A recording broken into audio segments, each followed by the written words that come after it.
আসসালামু আলাইকুম গাইস, কেমন আছেন সবাই? আশা করি ভালো আছেন। তো আজকে আমি বের হইছি, নারায়ণগঞ্জ যাব আমার কলেজে। কলেজে যাচ্ছি কারণ একটা জরুরি প্রয়োজন। তো ক্যামেরাটা লাগিয়ে নেই। ওয়েট। হ্যাঁ, ক্যামেরা লাগানো শেষ। তো এখন বাইকটি স্টার্ট দিই, সামনের দিকে আগাই। তো এখন যেখানে আছি, আহ, বাসা থেকে একটু সামনে, হ্যাঁ, বাঁশগাড়ি গ্রাম ধরে। তো ওই গ্রাম থেকে আমি যাবো এখন ফেরিঘাট। ফেরিঘাটের উদ্দেশ্যে রওনা দিলাম। আহ, গ্রামের রাস্তা তো, ছোট রাস্তা, ড্রাইভার তো এরকম দ্রুত বা উচ্চ গতিতে করা যায় না।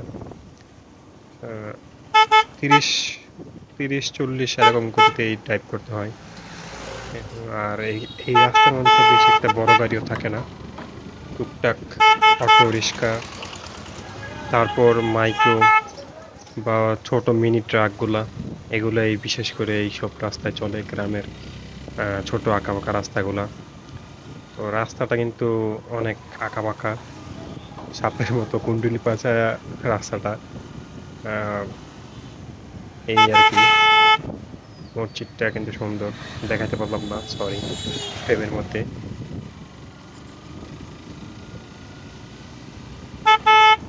তো আমার নারায়ণগঞ্জ যাওয়ার মূল কারণ হচ্ছে কাগজপত্রটা নিয়ে আসবো কলেজ থেকে। এটার জন্য যাচ্ছি নারায়ণগঞ্জ আজকে। কলেজে কাগজপত্র নিয়ে ওদিক দিয়ে আবার চলে আসতে হবে। মাত্র একটা ট্র্যাক্টর গুলো, আবার ট্র্যাক্টর! ওরে বাবা, যেই জোরে ছাড়ছে! যাই হোক, আস্তে আস্তে আমি সামনের দিকে আগাই। রাস্তায় অটো যেভাবে চলে মনে হয় যেমন সোনাদিরি রাস্তা। তো মোটামুটি অনেকটা পথ চলে আসছি। আপনাদের ভিডিওর মাধ্যমে হয়তো সব পুরোটুকু দেখাইতে পারি নাই, অল্প অল্প করে কাট করে ভিডিওতে দেখাচ্ছি। না হলে ভিডিওটা অনেক বিশাল বড় হয়ে যাবে, লং হয়ে যাবে, যার কারণে এডিট করে শর্ট করে দিয়েছি। তো এখন আমি ফেরিতে আছি। ফেরি গাড়িগুলো ভরে গেছে, এখন ছাড়বে ফেরিটা নদী পার হওয়ার জন্য। তো ফেরি ছেড়ে দিয়েছে, বসে আছি গাড়ির ওপরে। ফেরি যাচ্ছে, নদী পার হচ্ছে, প্রায় নদী পার হয়ে যাচ্ছে অবস্থা। মাছ নদীতে আছি। এই লোক আইসা ককরোচের মতো অনেকক্ষণ ধরে চেষ্টা করতেছে এটা লাগানোর জন্য, হয়তো হয়তো ভালো করে লাগে নাই। দে ঠেলা, দে দে। এই আর কি অবস্থা, ভালো করে লাগাতে পারছে না মনে হয়। হ্যাঁ, এটাই হবে হয়তো। যাই হোক, ওনার কাজ উনি করুক। তো ফেরি এখন গন্তব্যে পৌঁছে গেছে। এখনই গাড়ি স্টার্ট দিয়ে ফেরি থেকে নামবো। হ্যাঁ, চলেন গাইস, সামনের দিকে আগাই। তো ফেরি থেকে নামার পর আমরা যাব মদনপুরের উদ্দেশ্যে। মদনপুর থেকে যাব আমরা ওই দিক দিয়ে কলেজে। তো ফেরি থেকে নামি আগে, সামনে গাড়িগুলো যাইতে হবে, যাওয়ার পরে আমারটা নামতে হবে। সামনে মনে হয় সম্ভবত জ্যাম লেগে গেছে, যার কারণে গাড়িগুলো আগাচ্ছে না। আচ্ছা, একটু ধৈর্য ধরি।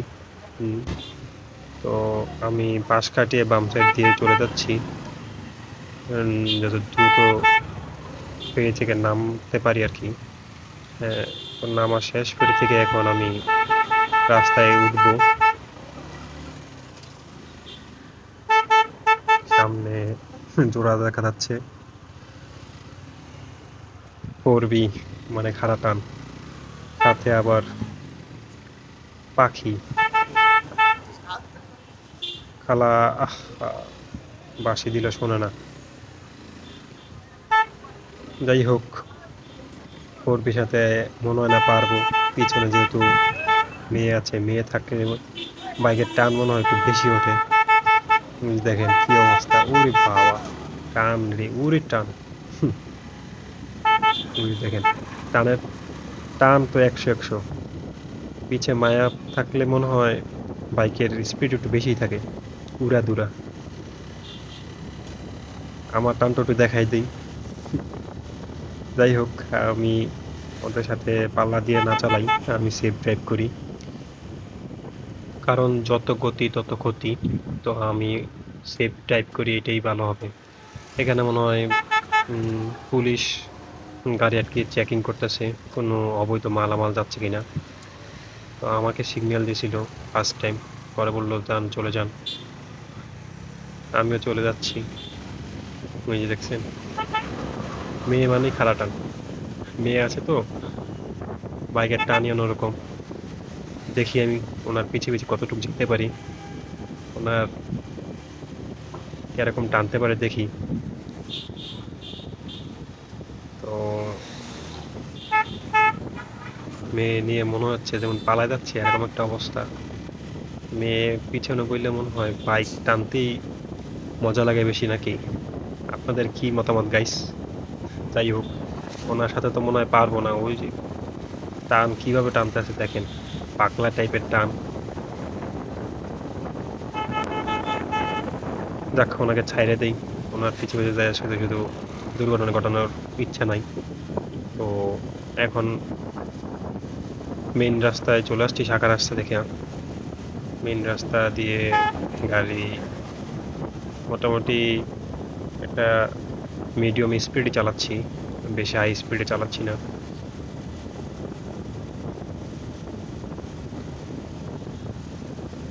তো বাই দ্য ওয়ে, মেইন যেই উদ্দেশ্য আমার, কাগজপত্রটা নিয়ে আমি ওদিক দিয়ে পরীক্ষার জন্য প্রিপারেশন নিতে হবে, বই কিনতে হবে। তো লাইব্রেরিতে কথা বলে বই কিনতে হবে, যেহেতু সামনে পরীক্ষা। প্রিপারেশনের একটা ব্যাপার আছে, পড়ালেখার ব্যাপার স্যাপার আছে। হয়তো বা ভিডিওটা দেওয়ার পর বা এরকম ভিডিও আপলোড করতে পারবো না, কিছুদিন অফ থাকবে। পরীক্ষার পর ইনশাল্লাহ আবার নিয়মিত ভিডিও দিব। এটা হচ্ছে চট্টগ্রাম ঢাকা যে হাইওয়েটা, ওইটা রাস্তাটা খুবই সুন্দর, এবং হাইওয়ে যেরকম হয় আর কি, বিশাল বড় লেন, গাড়ি ড্রাইভ করে খুব মজা পাওয়া যায়।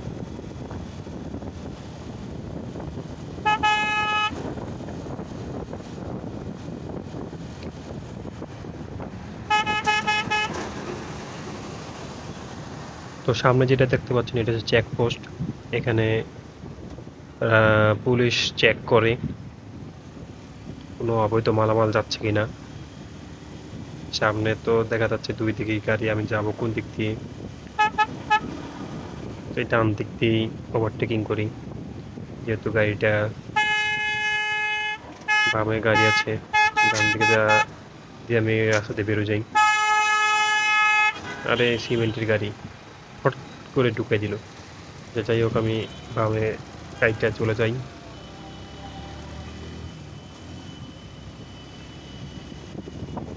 গাড়ি কথা নেই বার্তা নেই, হুট করে ঢুকে দিয়ে বসে থাকবে।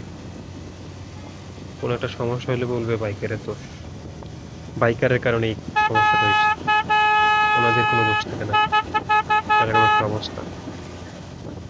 যাই হোক, সামনের দিকে আগাই।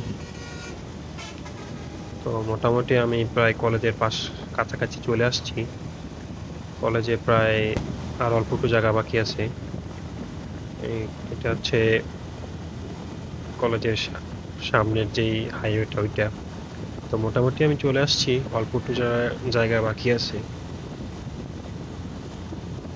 গাইস, আপনারা যদি নারায়ণগঞ্জ আসেন, অবশ্যই শেখ রাসেল পার্ক আছে, সোনারগাঁ জাদুঘর আছে, পানাম সিটি আছে, এইসব সুন্দর সুন্দর জায়গায় ঘুরে যাবেন। জায়গাটা খুবই সুন্দর এবং ঐতিহ্যবাহী জায়গা। সোনারগাঁ জাদুঘর সম্পর্কে তো মনে হয় আপনারা বই পুস্তকে অনেক জায়গায় পড়েছেন। তো পানাম সিটি সম্পর্কে হয়তো বা শুনেছেন। সরাসরি দেখতে গেলে আপনারা চলে আসবেন। আমার হেল্প লাগলে অবশ্যই বলবেন, চেষ্টা করবো হেল্প করার জন্য। তাছাড়াও নারায়ণগঞ্জ কিন্তু শিল্প কারখানার জন্য বিশেষভাবে পরিচিত। ব্যবসা বাণিজ্যের প্রসারও কিন্তু নারায়ণগঞ্জে প্রচুর পরিমাণে। তো আপনারা ইচ্ছা করলে অনেক কিছু করতে পারবেন নারায়ণগঞ্জ এসে। আমি যেই জায়গাটা যাচ্ছি সেটা হচ্ছে চাষারা মোড়। তো চাষারা মোড়ের পাশে আমার কলেজ। তো প্রায় চলে আসছি, অল্প একটু জায়গা বাকি আছে। এখানে একটু ভাঙার কারণে ক্যামেরাটা একটু লাড়াচাড়া হয়ে গেল। রাস্তাটা অল্প একটু ভাঙ্গা ছিল, যার কারণে এরকমটা হয়েছে। সামনের দিকে অল্প একটু সামনে গেলেই আমাদের কলেজের গেটের সামনে ঢুকে যাব। চাষারার কাছাকাছি চলে আসছি। তো গাইস, যদি আমার ভিডিওটা ভালো লাগে অবশ্যই লাইক করবেন, কমেন্ট করবেন অ্যান্ড শেয়ার করবেন, অন্যকে দেখার সুযোগ করে দিবেন। আর কিরকম ভিডিও চাচ্ছেন সেটাও জানাবেন। আমি প্রায় চলে আসছি এখন কলেজে। এইটা হচ্ছে আমাদের কলেজ। কলেজের কাজ প্রায় শেষ। এখন বই কিনা শেষ করে বাসার দিকে যাচ্ছি। বাসার দিকে যাওয়ার পথে এই হচ্ছে অবস্থা। প্রায় 2 ঘন্টা ধরে বসে আছি। ভিডিও আর লং করব না। সকলে ভালো থাকবেন। আল্লাহ হাফেজ।